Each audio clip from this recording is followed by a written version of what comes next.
Dieu s'est donné. Mon Dieu s'est donné. Je ne peux imaginer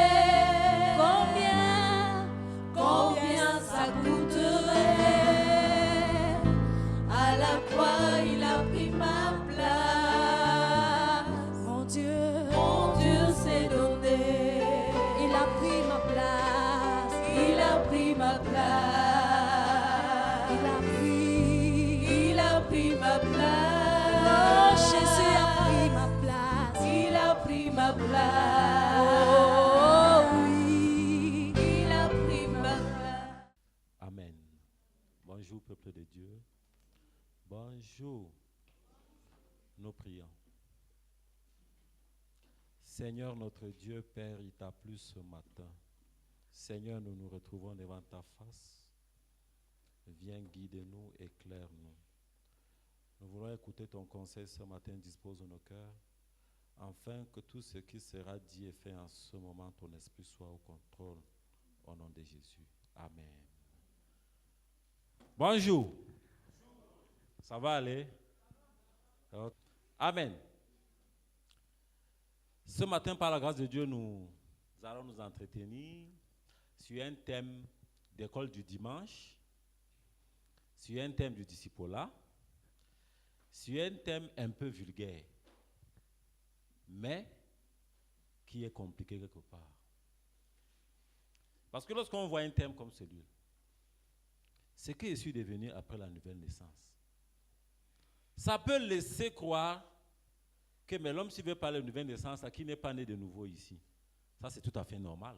Nous sommes tous nés. Nous sommes tous nés. Merci. Mais si tu es né de nouveau, qu'est-ce que cela apporte dans ta vie? Si tu es né de nouveau, qu'est-ce que tu as posé comme acte qui ressemble à cette personne qui est vraiment née de nouveau? La vie chrétienne est tellement compliquée que le chrétien ne parvient plus à s'en sortir. Pourquoi? Simplement parce que ce mot « né de nouveau » est dans la plupart des cas tombé dans des esprits comme une information. Bien vrai que je suis né de nouveau, cela n'est pas visible au quotidien. Nous sommes chrétiens, c'est vrai. Mais parfois, lorsque nous observons cette vie de Christ en nous, parfois on se pose des questions. Est-ce que vraiment Christ a pris place dans la vie du chrétien? Est-ce que ce Christ a vraiment une place de choix dans ma vie? Est-ce que je ne suis pas là pour accompagner ou bien suivre d'autres personnes simplement? Nous posons certaines actions qui laissent souvent à désirer. Pourquoi? Parce que ce Christ qui est en nous ne brille et ne reflète pas réellement ce Christ qui est en nous. Ça se comprend? Ok.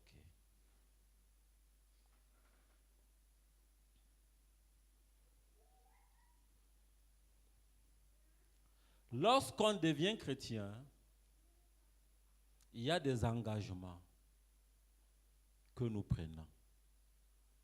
Même ce jour où on a dit, est-ce que tu reçois le Seigneur Jésus comme Seigneur et Sauveur? Il y a des premiers pas qui ont été faits. Et tu étais d'accord. Tu as dû confesser cela de ta propre bouche. Parce que la Bible dit, si tu crois, tu seras sauvé. Mais alors, lorsque nous regardons donc à cette croyance, lorsque nous regardons à gauche et à droite, est-ce qu'on ne se pose pas souvent des questions si vraiment la nouvelle naissance-là est encore visible dans les chrétiens?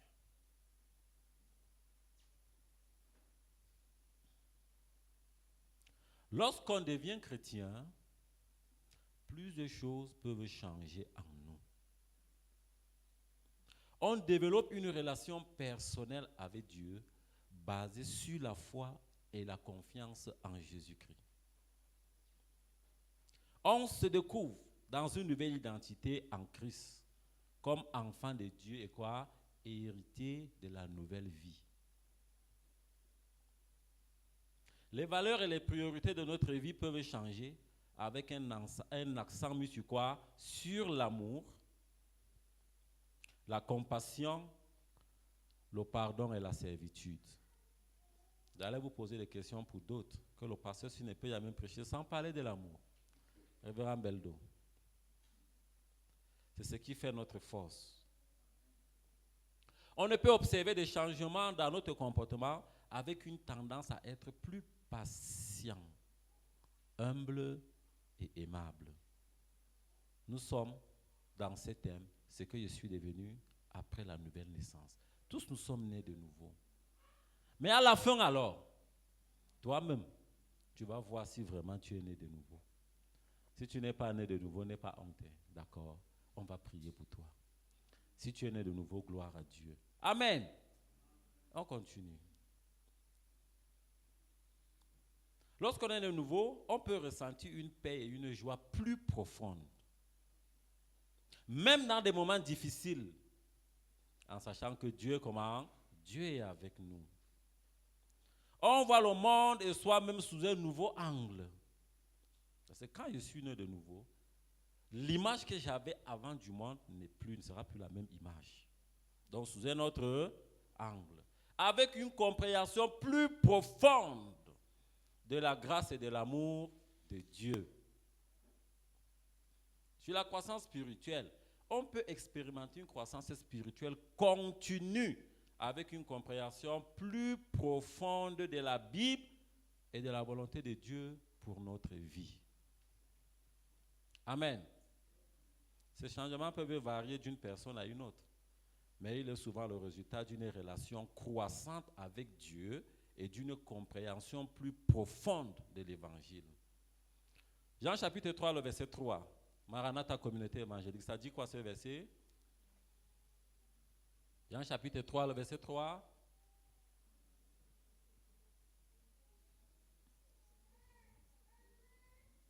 Jean chapitre 3, le verset 3. Moi, je n'ai pas dit Jean 3, 16. Hein. Josué, Jean 3, 3. Allons-y. Qu'est-ce que ça dit? Jésus lui répondit, en vérité, je te le dis, si un homme est né de nouveau, il ne peut voir le royaume. Le royaume? Ok. Allons-y avec le mot naître. Naître, c'est quitter d'une étape A à une étape B. À la communauté évangélique, nous sommes tellement féconds que nous avons des naissances presque chaque mois. Ça, c'est une naissance. Et c'est une bénédiction. Amen. Je prends ça pour mieux illustrer, d'accord? Quand on naît, c'est pour dire, là où on se retrouvait, il y a des choses qu'on ne connaissait pas. Mais quand on met pied dans le monde, l'illustration avec cet enfant, étant dans le sein maternel, il ne connaissait pas ce qu'il y avait à l'extérieur de ça. Il ne pouvait pas faire grand effort pour respirer. Il ne pouvait pas faire des efforts pour s'alimenter. Parce que quand l'enfant vient au monde, qu'est-ce qui se passe d'abord? Vous voyez que c'est les hommes qui répondent. Vous avez accouché une fois. Vous accompagnez. Quand l'enfant arrive au monde, première des choses, c'est les cris. C'est ça. Ça, c'est des informations que nous, les hommes, on a une. Non? Voilà. Si tu n'es pas du corps, tu ne peux pas comprendre. Non, c'est l'information dont nous avons reçu. Il quitte d'un milieu de confort à un milieu d'insécurité immédiatement. Il pouvait se nourrir quand il voulait, sans faire d'effort. Mais maintenant, dès que l'enfant sort de sa zone de confort, qu'est-ce qui se passe? Cet enfant est obligé de s'adapter à la réalité du milieu. Et d'autres disent, même quand l'enfant la pleure, il dit qu'il est arrivé dans le monde où il y a beaucoup de problèmes. Je ne sais pas si c'est vrai ou c'est pas ça. Docteur Emma est là. Je ne sais pas si c'est vrai ou c'est faux. Naître de nouveau. Voici une personne qui a assez de connaissances. Il s'agit de qui? Assez de connaissances. Mais regardez à quel moment cette personne vient chez Jésus. Demandez. Jean 3, chapitre 5, chapitre 3. Jean chapitre 3, le verset 5 et 6, Josué.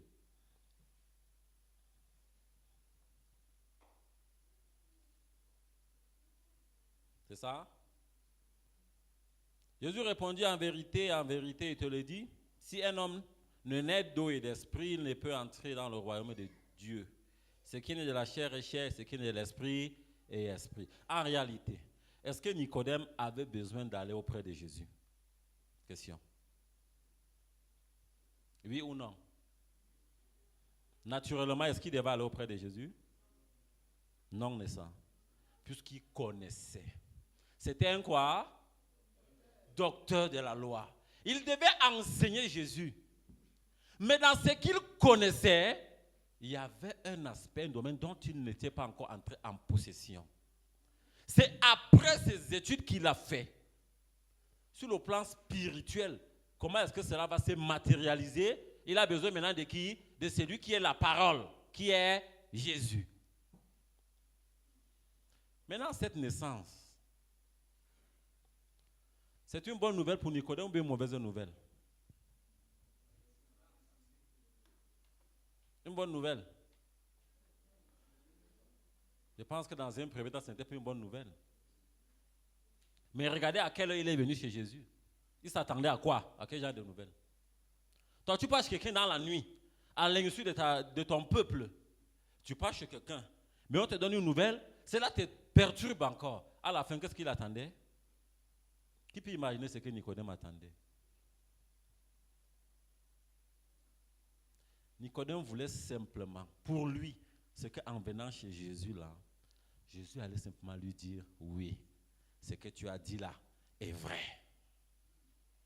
Pour lui, c'était que Jésus devait être d'accord avec ce qu'il est en train de faire dans sa loi. Jésus dit que tout ce que tu as fait là, c'est bien. Mais tu sais, hein, avec ta loi là, il y a quelque chose qui manque. La naissance. Et il continue en disant comment? Le récit continue en disant quoi? Quand Jésus parle de la nouvelle naissance, qu'est-ce que Nicodème a dit? Étant âgé. Quelque part, est-ce que Jésus n'est pas en train de déranger Nicodème?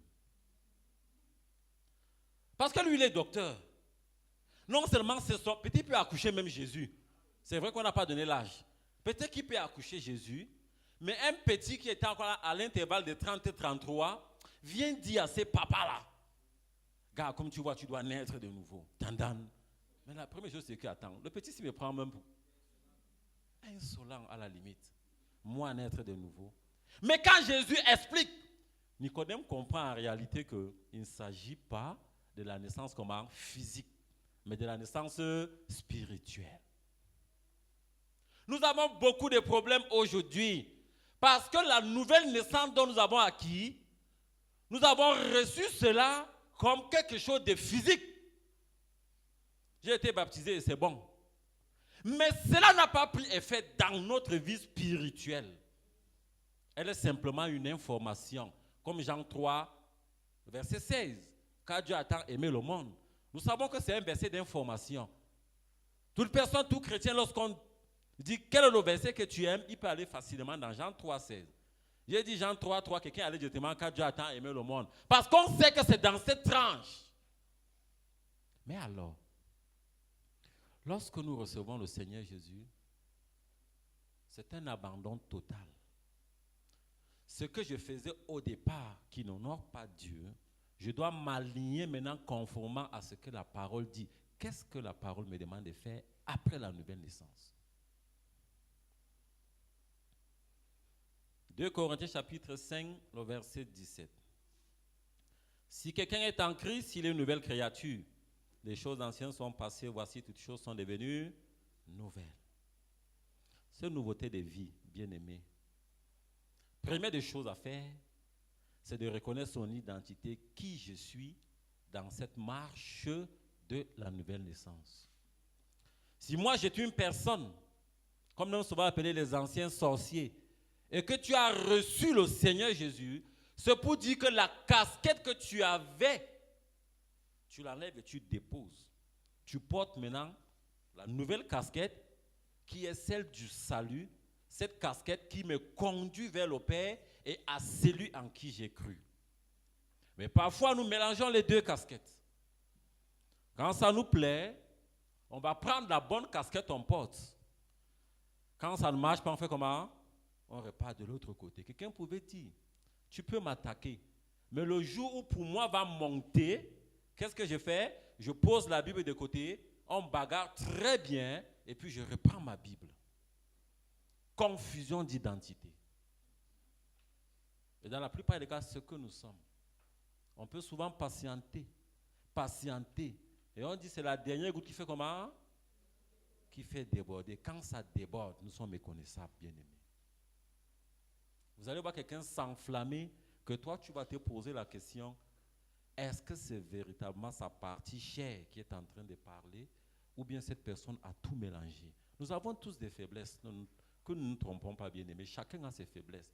Mais ne jamais laisser ces faiblesses primer sur l'identité en qui nous avons cru. Tu peux me gifler chaque jour et peux supporter.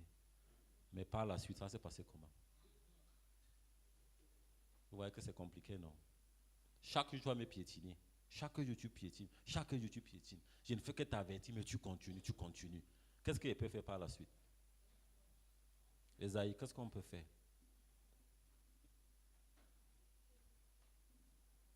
On attend une réponse. Esaïe, on fait comment? Ah, et voilà, Élisée, merci. Élisée, qu'est-ce qu'on peut faire? Quelqu'un peut donner une réponse?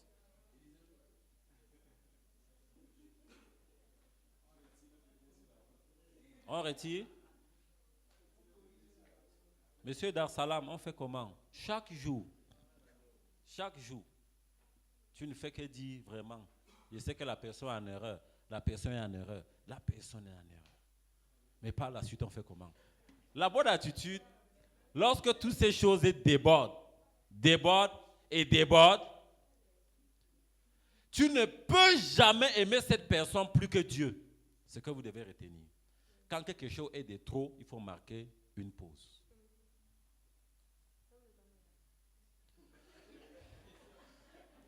Il faut marquer une pause. Je m'explique. Supposons qu'un monsieur, chaque jour qu'il rentre du travail, on sait quand papa rentre souvent du travail, maman accueille. Je vois souvent des familles où on court, on prend le sac, on enlève les chaussures, on essuie, viens t'asseoir, on donne à manger, on dit ton eau est prêt. C'est quoi? C'est pas vrai? S'il peut y avoir des femmes qui peuvent faire cela à leur mari, ça va vraiment être bon. Amen. Si on peut avoir des femmes qui peuvent faire cela à leurs époux, ça va être très bon. Maman Rahab. Pas innocent sera très content. Amen.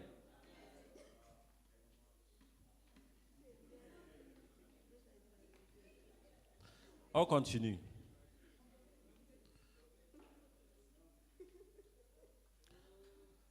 Pierre, le chapitre 2, le verset 23. Avant d'aller à Pierre, j'étais en train de dire que quand c'est trop, il faut marquer un arrêt. J'aimerais finir avec ça pour que vous ne suivez pas avec les questions dehors. Quand dans un couple, relation amitié, frères et sœurs, les fiancés, quand quelque chose est de trop, il faut marquer un arrêt et dire à la personne ce que tu fais là, c'est trop. Est-ce qu'on se comprend? J'étais en train de dire, vous ne pouvez jamais aimer cette personne plus que Dieu. Si Dieu a mis des personnes ensemble, c'est pour aller vers la même direction de ça. Mais si vous constatez que cette personne a viré, parfois il faut prendre la main et taper la personne vers le côté afin de revenir sur le chemin. Si vous constatez que votre ami, votre est en train d'aller dans le mauvais sens, c'est bon d'interpeller la personne et de revoir comment est-ce qu'on peut marcher. Ne pas toujours dire que non, Dieu pouvoir. Ne pas seulement prendre la Bible, se mettre à genoux et prier que Dieu change la personne. Ce n'est pas impossible. D'accord? Ce n'est pas impossible. Mais il y a certaines choses qu'il faut également parler et intervenir. Jésus pouvait prier dans son temple, non? Que Seigneur, ils sont entrés au temple, ils ont rendu au temple en maison de quoi? De voleurs. Oh mon Dieu, change ces gens. Il pouvait le faire, n'est-ce pas? Mais qu'est-ce qu'il a donc fait? Cette même Bible nous dit qu'on doit faire comment? Instruire quoi? L'enfant. Et il a dit, n'éloignez jamais la verge. Toi, tu as l'enfant qui est tellement têtu, tu pries seulement, Seigneur, sauve cet enfant. Seigneur, redresse cet enfant. Seigneur, Seigneur. Par contre, ce même Seigneur dit que prends la chicotte et fouette l'enfant. On se comprend maintenant. 1 Pierre chapitre 1, le verset 23.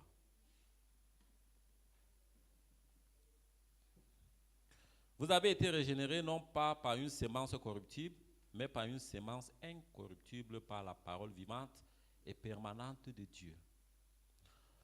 Lorsqu'on entre dans cette dimension, nous avons éteint l'ancienne sémence. Autrement dit, nous avons jeté la mauvaise sémence et nous nous sommes appropriés la nouvelle sémence. Mais lorsque nous marchons souvent, je préfère prendre ce mot, souvent avec le Seigneur, on a l'impression de se rappeler de l'ancienne sémence dont nous avons jeté, reprendre et venir mettre dans le même pot. On aime souvent dire, si c'était moi d'avant, vous savez à quoi ça renvoie, bien-aimé? Si c'était moi d'avant, c'est que j'aurais fini avec toi. Par contre, les choses anciennes sont passées, et maintenant nous faisons comment? Nous marchons en nouveauté de vie. Mais nous aimons toujours regarder en arrière, prendre ce que nous avons jeté à la poussière, laver et venir reposer sur la table pour dire si c'est moi d'avant. Frère, en faisant ici, cette parole te rattrape. Amen. Si toi tu peux fouiller dans les poubelles et ramener encore, cette nouvelle naissance n'est pas à 100% parce que tu l'as diluée. Tu vas venir crier tous les jours. Pasteur, ma vie là, ça ne marche pas. Je prie là, ça ne marche pas. Est-ce que tu es sûr que tu t'as approprié la nouvelle naissance? Est-ce que tu as tout abandonné pour marcher selon la nouvelle naissance? Je dis que c'est un thème de l'école du dimanche, non? Je sais que vous connaissez déjà ces choses-là.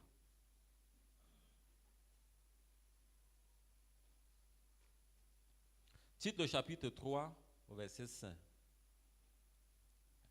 Il nous a sauvés par le bain de la régénérescence et du renouvellement du Saint-Esprit.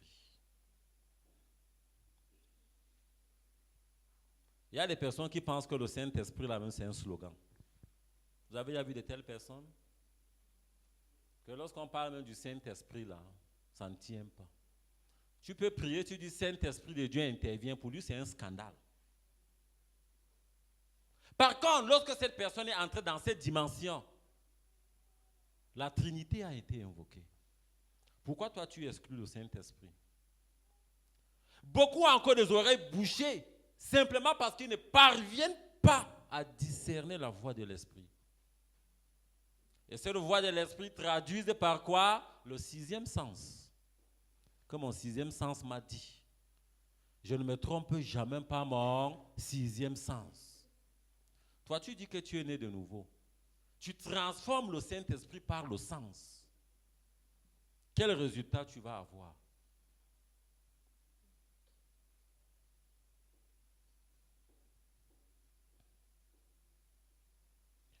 Romains chapitre 12 au verset 2.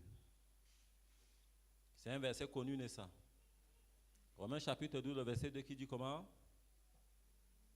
Ne vous conformez pas au siècle Présent, mais soyez transformés par le renouvellement de l'intelligence, afin que vous discerniez quelle est la volonté de Dieu, ce qui est bon, agréable et parfait. Quelle est la volonté de Dieu dans ta vie? C'est quoi la volonté de Dieu dans ta vie? C'est que tu sois vivant. La volonté de Dieu, c'est que tu viennes à l'église, que tu aies un travail. Quelle est la volonté de Dieu dans ta vie? À ce niveau, par rapport à ce verset, la première volonté de Dieu, c'est que tu sois un bon pécheur. Pécheur d'âme. Un bon pécheur. Parce que lorsqu'il parle de sa volonté, ne vous conformez point au siècle présent. Discerner la volonté de Dieu ici, c'est d'abord apporter des âmes.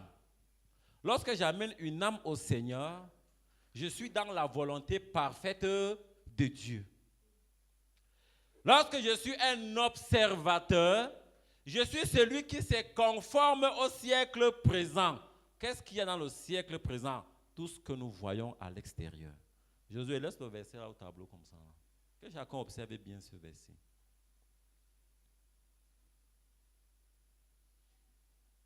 La volonté de Dieu, c'est bâtir une âme dans chaque endroit où on se retrouve. La volonté de Dieu, c'est ressembler à celui-là qui nous a enrôlés pour son royaume. La volonté de Dieu, c'est ressembler parfaitement au Seigneur.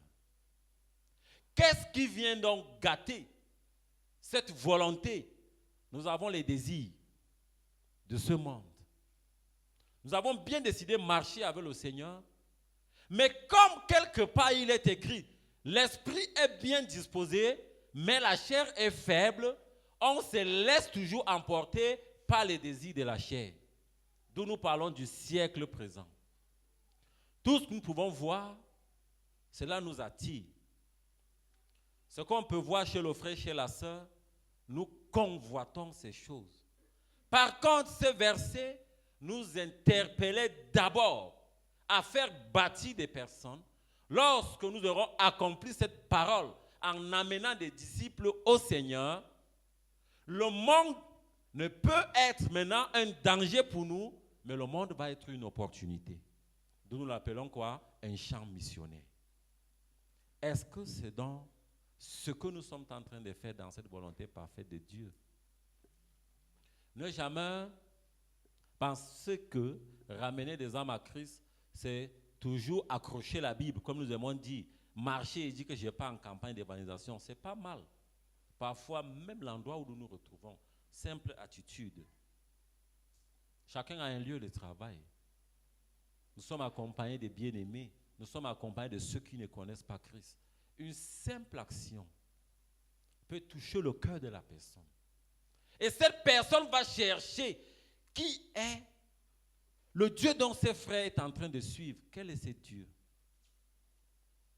C'est quel Dieu qu'il adore? Par cette action, on peut apporter des âmes à Christ. Amen. Galates 2:20. J'ai été crucifié avec Christ. Et si je vis, ce n'est plus moi qui vis, c'est Christ qui vit en moi. Dans la nouvelle naissance, c'est Christ qui vit en moi. Je ne peux pas faire de ma vie ce que moi je veux, mais tout ce que je puisse faire, c'est Seigneur. Je vais sortir ce matin. Seigneur, je veux entreprendre telle chose. Qu'est-ce que tu veux? Quelle est ta volonté? J'abandonne tout entre tes mains.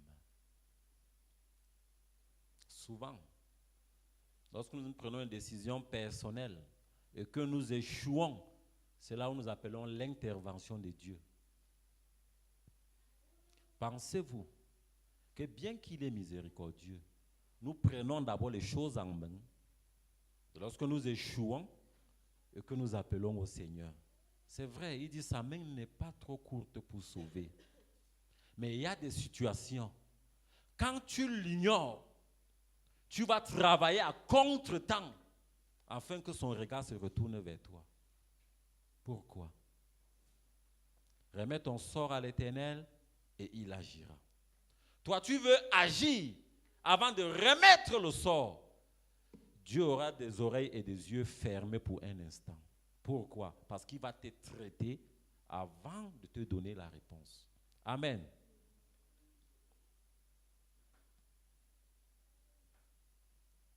Lorsqu'on devient chrétien, plus de choses peuvent changer en nous, notamment la relation avec Dieu. Cette relation-là, nous quittons de la relation du monde pour nous approprier la relation avec Dieu. Et lorsqu'on parle de relation avec Dieu, c'est quoi? C'est développer une relation personnelle avec Dieu. Basée sur quoi nous l'avons dit? Sur la foi et la confiance. Avec des amis, on dit souvent, j'ai confiance à telle personne, mais cette personne m'a déçu. Vraiment, ce que le frère s'y a fait, je n'attendais pas cela de lui. Je pouvais mettre mon doigt au feu pour le frère si la sœur. Mais voici ce que cette personne a fait. Ça, c'est lorsqu'on se confie d'abord à une personne. Mais c'est lui en qui nous avons cru. Lorsque nous nous confions à lui, il ne déçoit jamais. Il ne peut pas nous décevoir. L'identité, c'est d'enlever l'ancien manteau, comme nous l'avons dit plus haut, et revêtir le nouveau manteau. Il y a des personnes qui ont encore l'ancien manteau, mais qui veulent porter le nouveau manteau. Cela peut se faire? Je pense que non. Tu ne peux pas manger à la table de Satan et venir manger à la table de Dieu. Même à ce niveau, il dit, je mets devant toi la vie et la mort. Mais je te conseille de choisir la vie. Pourquoi choisir la vie? Parce que par cette vie-là, tu seras sauvé. Mais est-ce que c'est souvent le choix que nous faisons? Choisir la vie est devenu tellement compliqué que nous nous corrompons facilement face au siècle présent dont nous sommes. Il suffit d'être dans un groupe. Mais si je veux montrer la lumière de Christ là-bas, on peut me coller des noms que nous connaissons ici dehors. Mais comme tous, nous sommes ensemble chaque jour, je peux quand même essayer de faire. Et quand je vais rentrer, je vais demander pardon à Dieu. Voici le bon chrétien. On fait seulement ça, fait quoi? Quand je vais rentrer, je demande pardon au Seigneur. Quelqu'un a dit un jour, si j'ai fait c'est une fois, je vais gêner et Dieu va me pardonner. Que pensez-vous de cette personne bien-aimée? Tu es conscient de l'erreur, mais tu fais quand même. Tu dis que tu vas aller gêner. Ça, ce n'est pas déranger Dieu. Est-ce que tu es sûr même que l'acte que tu veux poser, tu ne peux pas perdre ta vie là-bas? Tu peux perdre ta vie là-bas, non? Voilà. Tout comme les voleurs, quand ils partent opérer, ils prient aussi Dieu. Vous savez cela? Les voleurs restent ensemble, ils prient. Seigneur, on va aller voler à la maison de X. Notre prière, c'est qu'il doit dormir jusqu'à et on vient, on opère. Ne me demandez pas si ça vient de Dieu ou pas. Mais les voleurs, quand ils partent voler, là, ils prient. Il y a le témoin des anciens voleurs, non? Voilà. Il n'y a pas ici à la communauté, il y a le témoin des anciens voleurs. Il n'y a pas ici à la communauté. Ouais, c'est loin, ce n'est pas ici, merci. Les voleurs se mettent ensemble, ils prient. Comme nous faisons, tenons les mains, là, ils se tiennent aussi les mains, ils prient. Seigneur, on va aller opérer. Protégez-nous.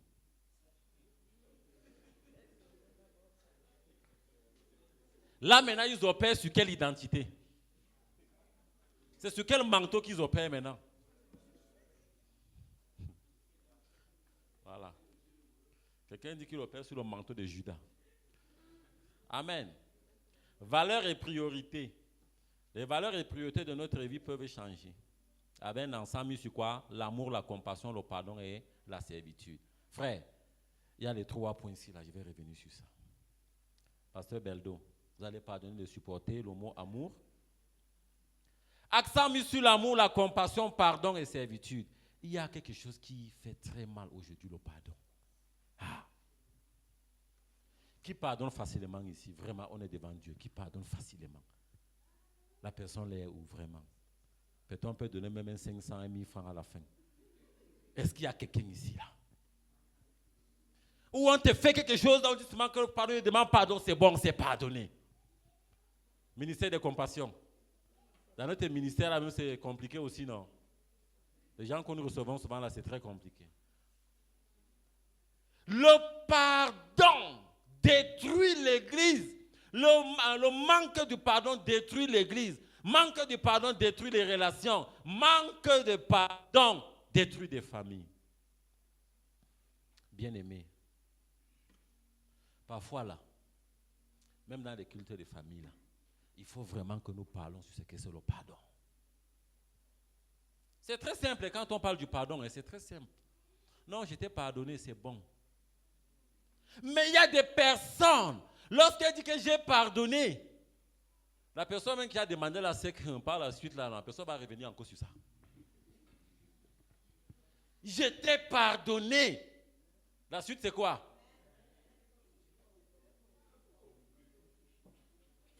Bien-aimés, cultivons ce que c'est le vrai pardon.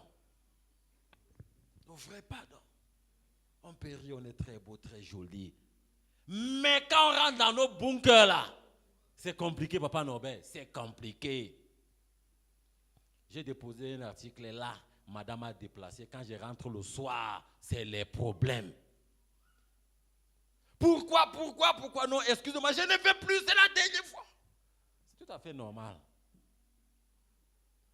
Mais est-ce que souvent lever le ton arrange les choses? Pasteur Beldo, ça arrange souvent? Est-ce que crier souvent sur quelqu'un arrange les choses? Souvent. Souvent ça arrange. Et parfois ça rend rebelle.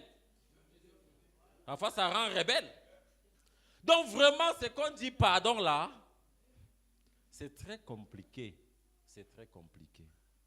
Nous avons encore cette chair. Mais tout ce que nous pouvons demander à Dieu, c'est qu'il nous donne vraiment cette force de pardonner et de ne plus revenir.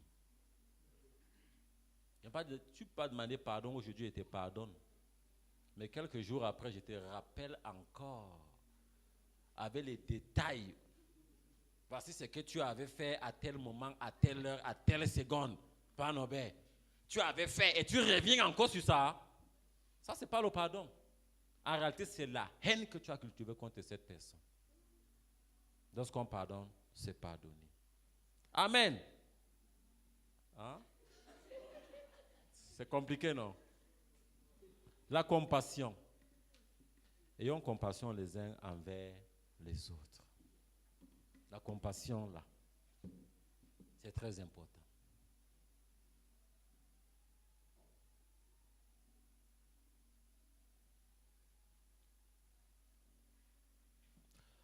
On peut observer des changements dans notre comportement avec une tendance à être plus patient, humble et aimable.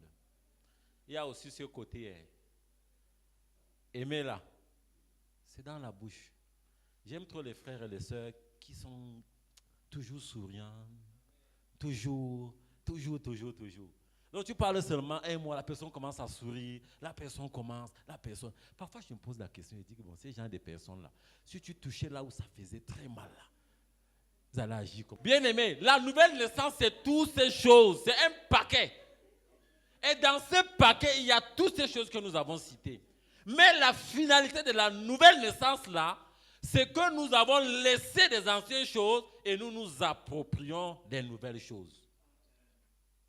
Dans ces nouvelles choses, c'est l'amour. Nous avons quoi? Nous avons les nouvelles perspectives, la croissance spirituelle, le pardon, tout ce qui va avec. Si à l'heure où on se retrouve et qu'on ne peut pas cultiver certaines valeurs en nous, frère, je ne veux pas dire qu'on te rebaptise encore. C'est qu'il y a un problème. Si tu ne peux pas aimer comme Christ nous a aimés, quelqu'un a dit c'est trop difficile, ça c'est à son époque. Une personne a dit, Paul avait dit, et qu'est-ce que la personne a dit en retour? Ça n'engage que Paul. Vous voyez que c'est souvent compliqué, n'est-ce pas? Que ces paroles n'engagent que Paul. Autrement dit, la Bible que ces personnes-là, qu'elles retirent dans tout ce qui est de Paul.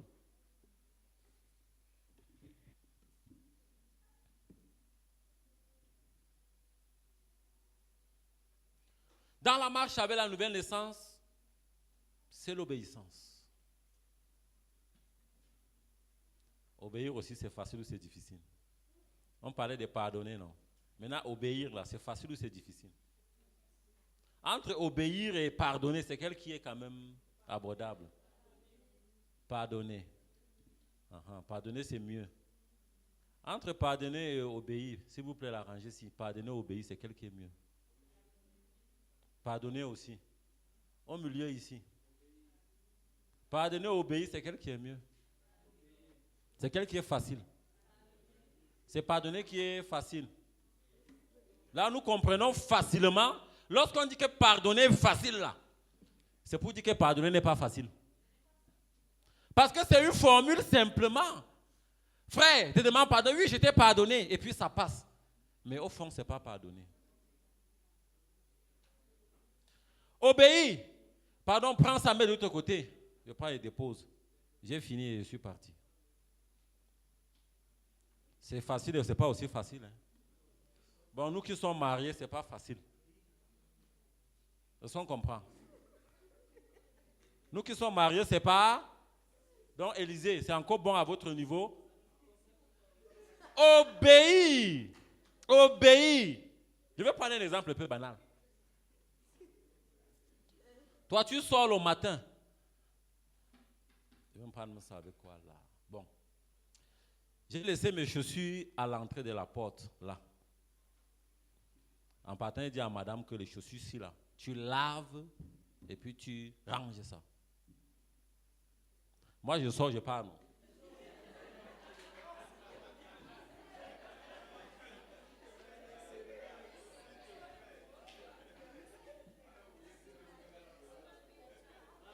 Il manque quoi?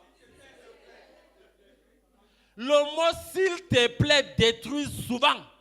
Bien aimé, dans une relation, enlevez le s'il te plaît. Parce que le jour où tu ne vas pas classer le s'il te plaît, ce n'est pas une demande. D'autant plus que moi et ma personne, puisque 1 plus 5 égale 1, moi et ma personne, c'est que, quand il dit que maman, 1, merci frère. Alors je pose les chaussures là. Je dis, madame, comme tu vois là, lave et tu ranges. N'est-ce pas, moi, il n'y a pas s'il te plaît. N'est-ce pas, moi, je suis parti. Je rentre le soir. J'ai trouvé les chaussures dans la même position.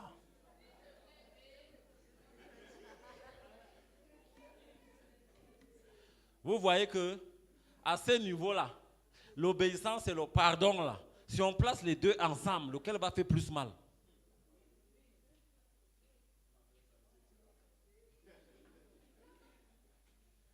Bien aimé, l'obéissance, parfois fait très mal. Dans la Bible, il est écrit, vaut mieux quoi? Si tu ne parviens pas à déplacer les chaussures et les ranger, je rentre le soir et trouve ça dans la même position, quelles sont les excuses que tu vas me donner?